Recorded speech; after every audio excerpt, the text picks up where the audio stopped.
ঈশ্বরের নামে অভিবাদন। পবিত্র বাইবেলে মথিরচিত সুসমাচারের 16 অধ্যায়ের প্রথম বাক্যে আমরা এইভাবে পড়ি, ফরিসী ও সদ্দুকীরা কাছে এসে তাকে পরীক্ষা করার জন্য তার কাছে বলল, আমাদের স্বর্গের কোনো একটি চিহ্ন দেখান। প্রভু যীশু খ্রিস্ট অনেক চিহ্ন, আশ্চর্য কর্ম এবং অদ্ভুত কাজ করেছিলেন, কিন্তু ফরিসী ও সদ্দুকীরা তাদের প্রতিক্রিয়া দেখায়নি।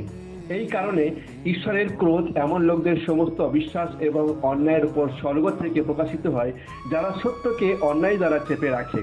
তাই ঈশ্বরের বিষয়ে জ্ঞান তাদের মনে প্রকাশিত, কারণ ঈশ্বর তাদের উপর প্রকাশ করেছেন। তার অদৃশ্য গুণ অর্থাৎ তার চিরন্তন শক্তি এবং ঈশ্বরত্ব বিশ্বের সৃষ্টির সময় থেকেই তার কাজের মাধ্যমে দেখা যায়। এই কারণে ঈশ্বরকে জানার পরও তারা ঈশ্বরের উপযুক্ত মহিমা এবং ধন্যবাদ দেয়নি, বরং ব্যর্থ চিন্তা করতে লাগলো, এতদূর পর্যন্ত যে তাদের নির্বুদ্ধি মন অন্ধকার হয়ে গেল। তারা নিজেদেরকে বুদ্ধিমান দেখিয়ে মূর্খ হয়ে গেল এবং প্রভুকে পরীক্ষা করার জন্য তার সামনে দাঁড়ালো। এইসব আজও যখন প্রভু যীশু খ্রিস্টের সুসমাচার শোনানো হয়, তখনও মানুষ ঠিক এইভাবেই করে, যে ঈশ্বরের দ্বারা প্রমাণিত সত্যের বাইরে তারা সবসময় চিহ্ন চায়, এবং এটি সবই তাদের পাপের স্বভাবের কারণ।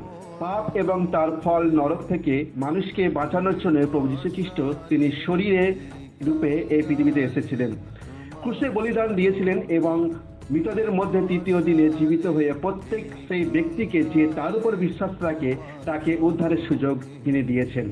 আপনারাও মানুষের সেই পাপী স্বভাব থেকে মুক্তি প্রভু যীশু খ্রিস্টে বিশ্বাসের মাধ্যমে পেতে পারেন। ঈশ্বরের কাছে আপনাদের জন্য আমাদের এই প্রার্থনা। ধন্যবাদ।